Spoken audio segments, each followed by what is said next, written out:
Birinchi qarashqa су астынан нәрсә килгәне аңлашылмый да, бөтен урманны яңгыратып торган танкның тавышы да юк. Ә чынлыкта исә бу танк училищесында белем алучылар өчен зур имтихан. Әлеге бассейнның озынлыгы 100 метр, суның тирәнлеге 3 метрдан артык. Бу Т-72 танкы. Аның белән идарә итүчеләр су астында бер нәрсә дә күрми, бары тик приборлар ярдәмендә хәрәкәт итәләр. Хәрбиләргә хас булган сизгерлек һәм төз булу сәләте булыша. Судан коры чыгу өчен танкны алдан әзерлиләр. Су тулмасын өчен барлык ярыкларга, детальләр тоташкан урыннарга сыекча салына. Ә курсантлар югалып калмас өчен башта махсус киемдә су астында торырга өйрәнгән. Танк училищесында белем алучы һәркем 3нче курста шушы сынауны үтәргә тиеш.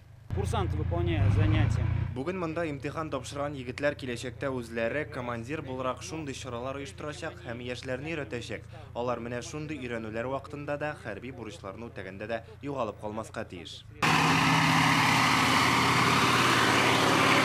Танктан су өстенә чыгып торган калын торба инструктор өчен куела. Ул курсантның ничек идарә итүен карый, техниканың дөрес юнәлештә баруын күзәтә. Гадәттән тыш хәл килеп чыга калса, тарттырып чыгарга дип яр буена трос таккан техниклар китереп куйганнар.